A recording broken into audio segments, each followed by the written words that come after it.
माझी तयारी चालू आहे इथं ब्रेड पिझ्झा बनवण्याची। तर इथं टोमॅटो, शिमला मिरची आणि कांदा कट करून घेतला आहे मी।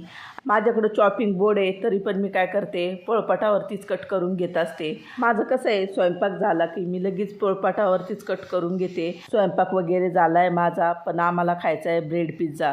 काय झालं माहिती का, त्यांनी ना हे ब्रेडचं खूप मोठं पॉकेट आणलं होतं आणि ते काही कोणी खाल्लं नाही चहामध्ये, आणि मी काही चहा पित नाही। 2-3 दिवस झाले होते आणून, तसेच पडलेले होते फ्रीजमध्ये। म्हणलं चला आपण ब्रेड पिझ्झा तरी करू, मग सगळे खातील। मी इथे आहे ना 8 ब्रेड घेतले, असं कट करून घेतले, आणि 8ही ब्रेड आहे ना मी अशीच कट करून घेतले। आता 4-4 ब्रेड घ्यायचे आणि साईडने असं पाणी लावायचं, आणि याला आपल्याला आहे ना चिटकून घ्यायचं आहे बघा। असे चिटकवल्यावरती खूप छान चिटकले जातात ते ब्रेड, आणि निघत पण नाही। आता याच्यावरती टोमॅटो सॉस टाकायचा।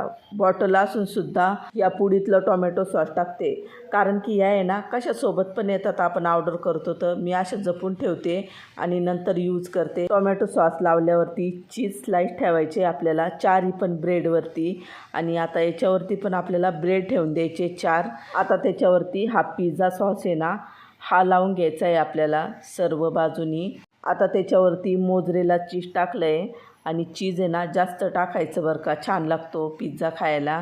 आणि त्याच्यावरती ह्या कट केलेल्या भाज्या, मी फक्त शिमला मिरची, कांदा, टोमॅटो हेच ठेवणार आहे। तुमच्याकडं असेल तर तुम्ही पनीर पण टाकू शकता कट करून। आता त्याच्यावरती ऑरेगॅनो टाकलं आहे आणि चिली फ्लेक्स टाकून दिलं आहे। पिझ्झा बनवण्यासाठी रेडी आहे। आता काय करायचं, एक तवा घेतला मी आणि त्याला आहे ना बटर लावून घेतलं। आता याच्यावरती झाकण ठेवलं, आणि इथं बघा रेडी झाला आपला पिझ्झा। तर आता याला काढून घेतलं, आणि आता याला मस्त असं कट करून घेऊया पाहिजे त्या साईजमध्ये। आणि हे बघा, वाव, आता सगळ्यांना देते टेस्ट करायला, आणि मी पण घेते।